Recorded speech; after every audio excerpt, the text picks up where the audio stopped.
Irridu nkunu aħna l-politiċi li nżommu mal-pass tan-nies u mhux nippretendu l-kontra.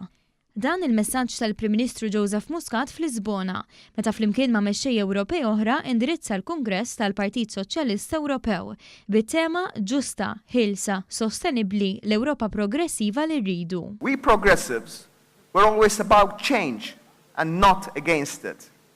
And rather than ignore or hope to postpone this change, we should embrace and harness it. We need to seek the answers to the issues that will define the next generations of Europeans. L-appell ta' Joseph Muscat kien ċar. Jekk in-nies jafdaw lil partiti progressivi fuq il-ġustizzja soċjali, m'għandhomx għax ma jafdawhomx dwar oqsma oħra. If voters trust us on social justice, we must not be afraid to venture on economic governance.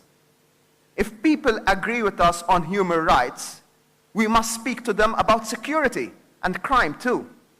If people believe us on Europe, we should also say that it does not mean that we love our countries less.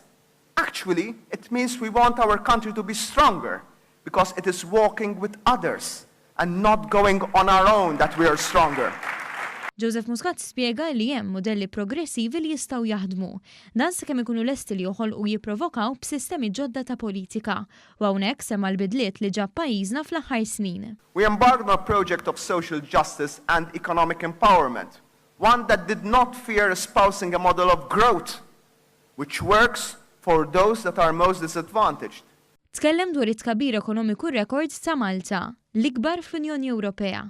Dan fl-istessin li Malta żiedet ix-xogħol u naqset il-qatt fi żmien li l-pajjiż qed jirreġistra surplus.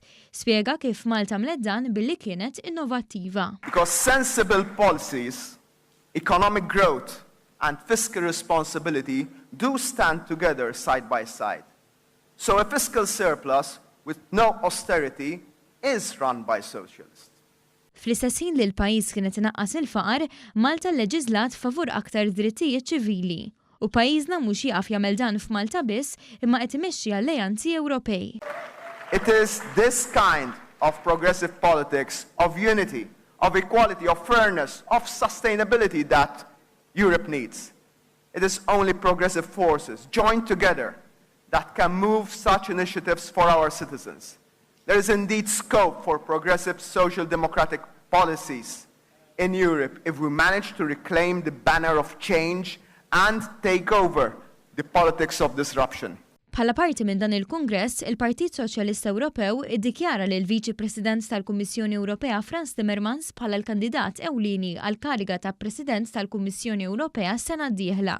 Fil-messaġġ tiegħu Timmermans tkellem ukoll dwar il-bżonn li l-Ewropa taqbad direzzjoni ġdida mibnija fuq il-progress.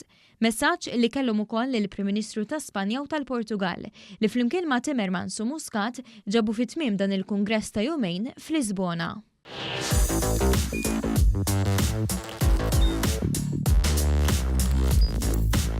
Idħol fuq one.com.mt u hemmhekk tista' tara l-programmi kollha li jxandru fuq One permezz ta' One Play.